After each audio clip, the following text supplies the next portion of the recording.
Osita, come and take your umgungu. There are some people that I believe I must especially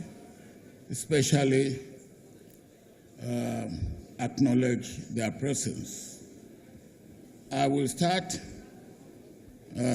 Akin Adeshina was talking about his boss. I will start with my own boss, General Gawan.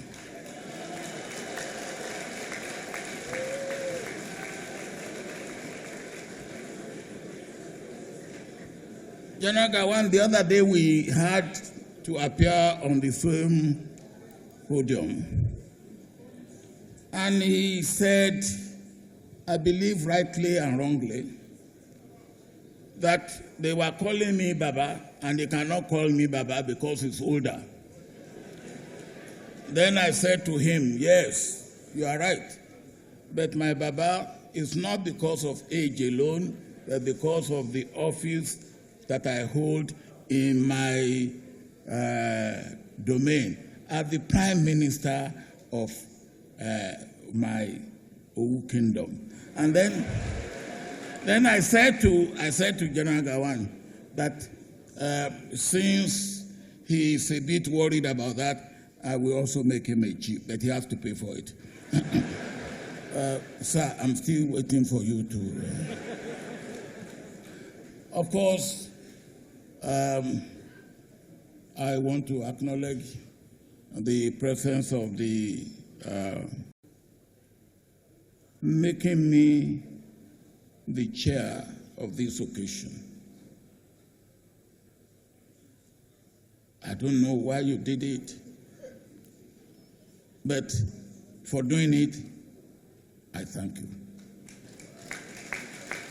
I thank you particularly because I made my situation clear to you that today, one of my best friends from school days, Dr. Onashuleye, his wife is celebrating her 80th birthday, and I am the chairman of that occasion in Abeokuta. And they said, the husband and the wife said, if I was not there, they will regard it as an act of war. And since General Gawan has sent me to war once, I don't want to go to war second time.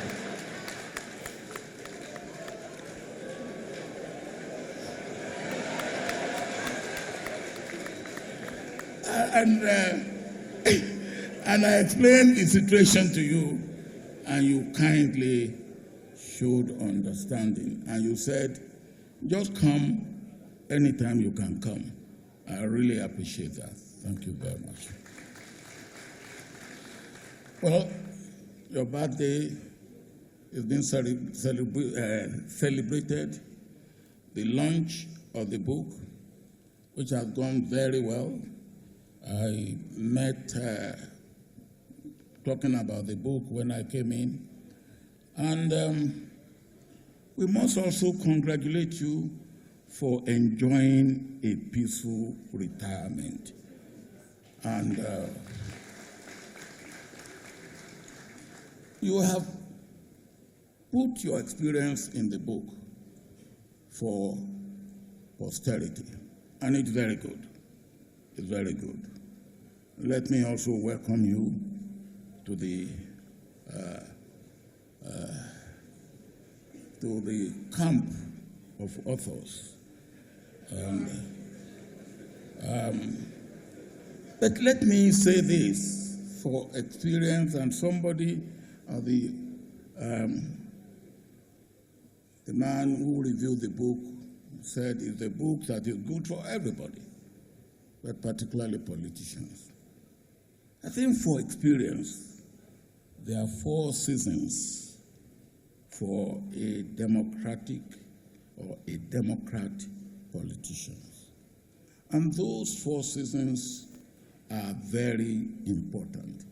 They are trying, they are good at times, but we must bear in mind that these 4 seasons are there. The first is when you start campaigning and you are going around and everything is going well and then the election comes and you win. That is the first season. I don't know whether you want to call it autumn or spring or whatever you want to call it. But to me, that is the first season. The second season is when you take up office and all is going well, and then you have ups and downs. And of course, you came in with high popularity. That's why you were able to win election.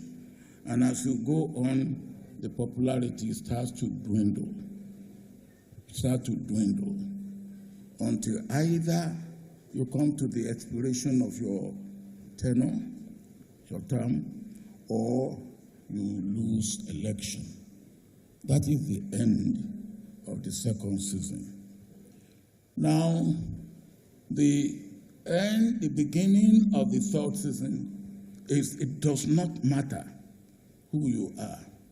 Immediately after you leave office, you will have lost friends, particularly the fair weather friends who were with you when you were in office.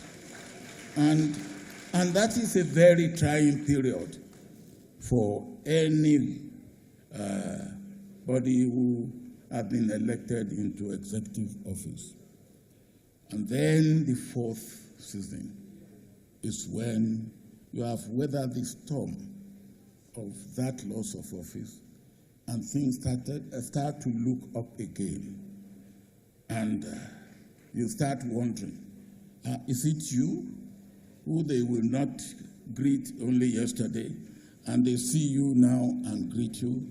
For instance, Mr. President Jonathan, if you have launched this book 3 years ago, you wouldn't have mustered the crowd that you have mustered today. That is obvious. So, now, the post-office life, which you are now enjoying, is a life that we should all crave for. And my brothers from West Africa, and yourself, and of course myself, we are enjoying that life. It's a life not only of enjoyment, but a life of continuous service to the community.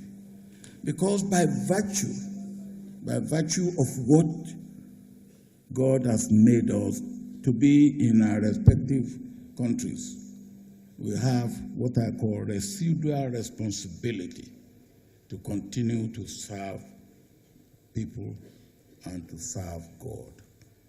And that is the position you are today, President Jonathan. You must not be found wanting in that. You and I have said this before.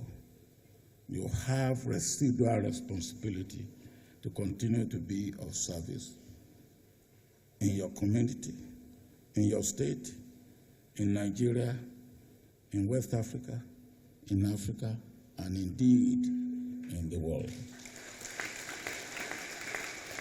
All is said and done. There's still no substitute for democracy. It fosters peace and not conflict and violence. It does. It builds and does not destroy. It does. It unifies rather than divide. It does. But all these can only happen if democracy is found as an instrument in the hands of Democrats. If it is in the hand of those that I call hips, hooligans in politics, it can be a dangerous weapon. So we must avoid hooligans to have access to this beautiful weapon because they can abuse it and misuse it.